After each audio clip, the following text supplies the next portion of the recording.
We're in Las Vegas, Nevada today at the M Resort Casino and Spa for the third annual Native American Conference series on renewable and clean energy. Native American and business leaders from around the country have come to this conference to discuss how they can work together in developing native lands and their economy. One of those groups is NECA, the National Association of Electrical Contractors. Let's talk to David Schenkel, one of their presidents.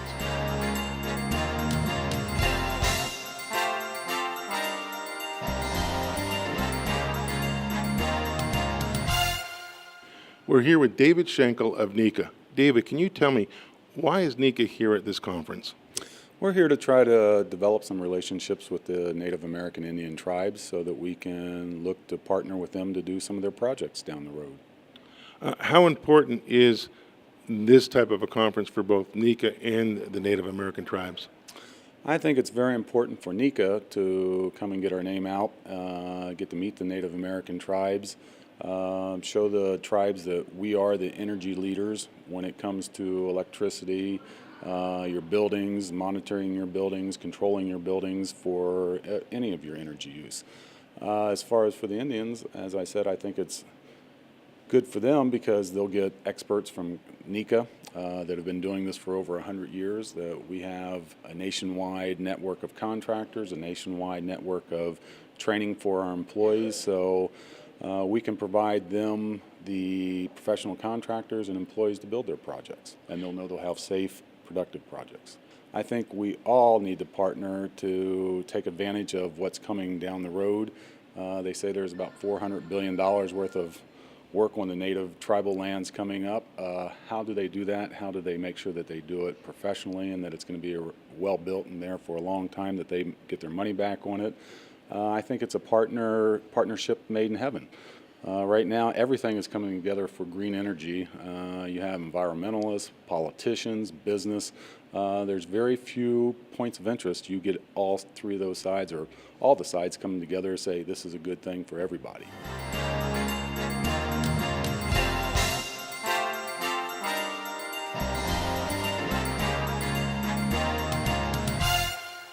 I'm here with Chief Boyd with Thalden Boyd Emery, an architectural firm that works primarily on Native American lands? 95% of our work's with Native American tribes throughout the United States and First Nation tribes in Canada as well.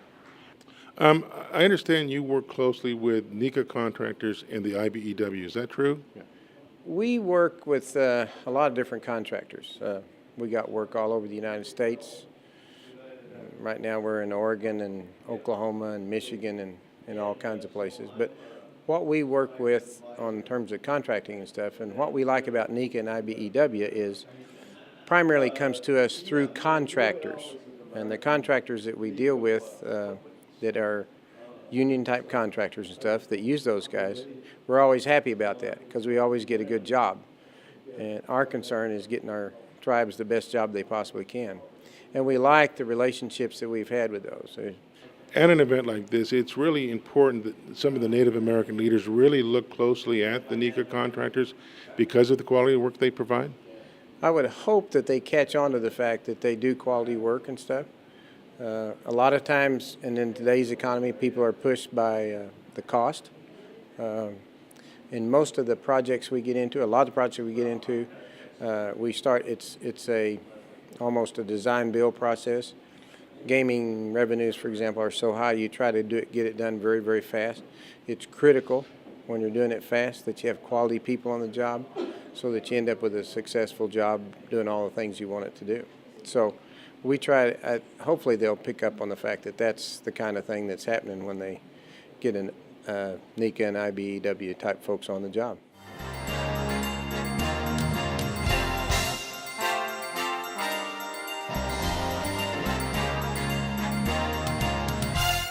We're here now with Bob Frost of IBEW 440. Bob, can you tell me what benefits does IBEW bring to the Native American tribes? What we do is we offer an opportunity for their members that want to get into a career pathway in the vocational industries, construction industries. We offer them 3 different opportunities in our local for a career pathway. through the apprenticeship programs. They can go into our video data voice program, which is a 3-year apprenticeship program, or they can enter into our Inside Wireman's apprenticeship program, which does everything from the property line to a completed project, such as the Morongo Casino, the Agua Caliente Theater, recent projects that we've worked on with the tribes in Riverside County. And the third opportunity is with our traffic signal division, to where they can go in and work on the street lighting and the utilities. Now, how does that exactly benefit the economic development of tribes and tribal lands? Can you tell me that? What it does is it gives them a local skill set to where their members eventually could become the contractors if they so desired to go to that point. Otherwise, it gives our contractors through NECA the opportunity to come on, hire local tribal members to help run the jobs, to where they have a better communications in between the tribes, who are our customers, and with one of their members, which they may have a little more comfort level with. And we're doing this to build better commerce in the community. So you're really looking to build upon the relationships that you've already developed and increase the awareness to the Native American leaders, correct? Yes, that's the whole goal. Well, thank you again, Bob, for your time. We'll be back with more interviews.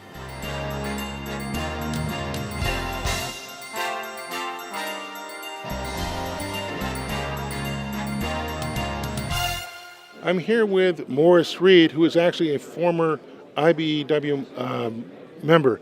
Can you tell me, Morris, what tribe are you with and what's your affiliation? I'm the member of the Pecun Ranch Trio of Chickasaw Indians, and that would be out of Fresno, California, just above Fresno, a little town called Clovis. So, as a former IBEW journeyman, can you tell me, how did that career help you with where you are today? Well, I think being an IBEW member not only helped me to where I'm at today, I think it really has helped me and my family in being in a position where I could participate with my tribal members and government. And I think that IBEW, through its, what would you say, its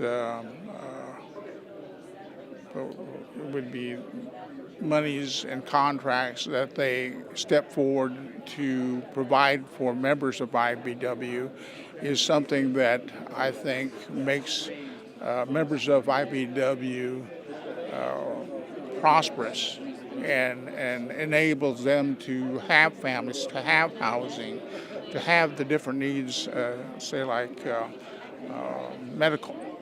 Things that a lot of people without good paying jobs are not, they do not have it and suffer from that.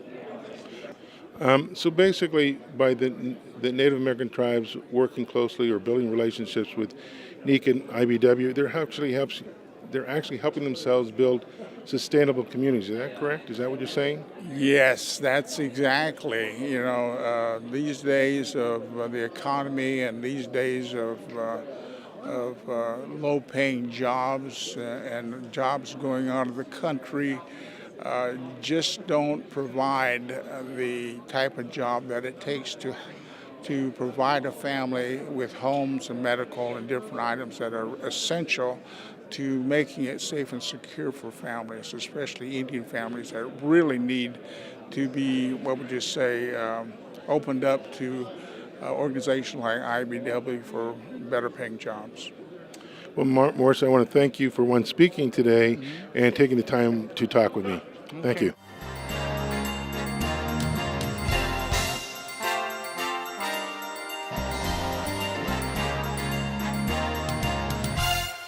I'm here with John Moss with the Native American TIO office. John, your role is to help Native American tribes build their economies within the local communities. Can you tell me how you're doing that? Sure.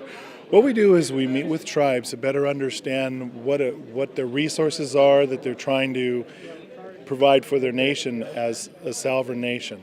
So we help with self-sustainable projects where we help find and identify, are they looking for something that's maybe a wind project, manufacturing, hotels, restaurants, casino, infrastructure. It has to be self-sustainable. So we're looking at what are their current needs, and then how can we help with that. And some tribes, as you know, have more resources related to either people or land or materials, and we need to help guide them with our background and our networks of background through the Native American Trade Information Office to help better guide and help out in any areas we can.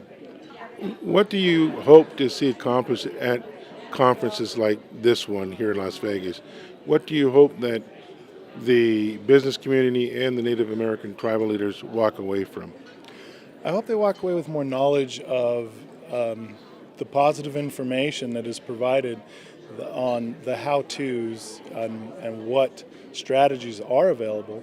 And we need to all reach out and help one another, as we're looking for, a hand up, not a hand out. So, Right. Well, thank you, John. John, this has been great. Thank you. I think it's been a successful event. Very successful. Great event. Great. I wish more people would come and pop by and even find out more, non-Indian, Indian, everybody. There needs to be more involvement, and Justin O'Connor's always done a fabulous job with this event. Well, again, I want to thank John, and this is an important event for not only tribal leaders to attend, but also business leaders.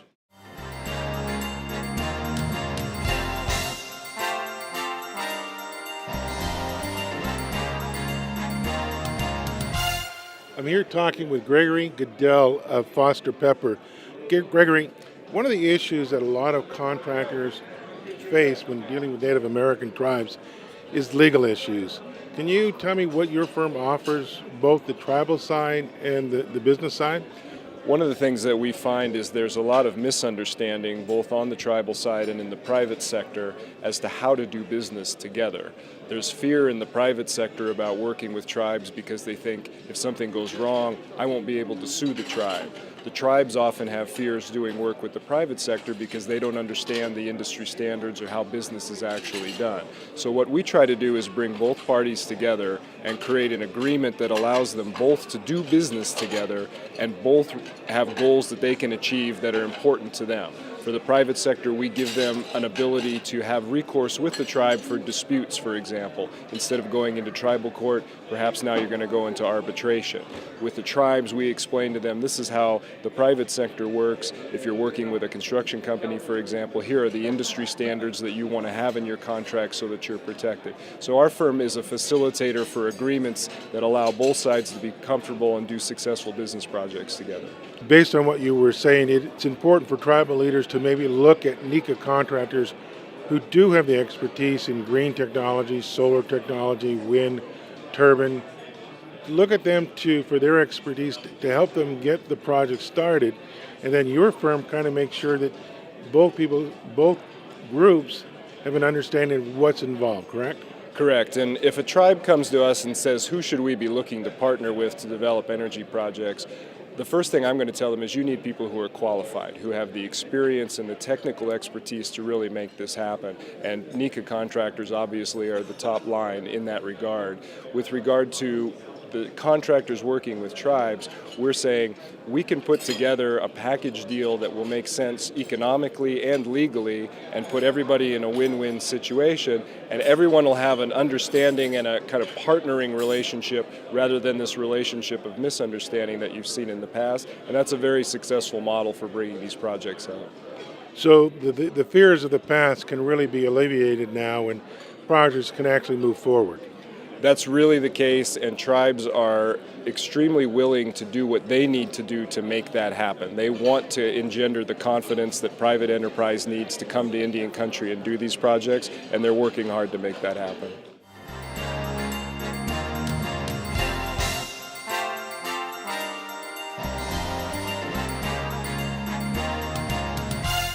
Well, this conference in Las Vegas has been very informative and educational both for tribal leaders and business leaders. I think they both gain a great deal of knowledge about the importance of their partnerships and what opportunities are available.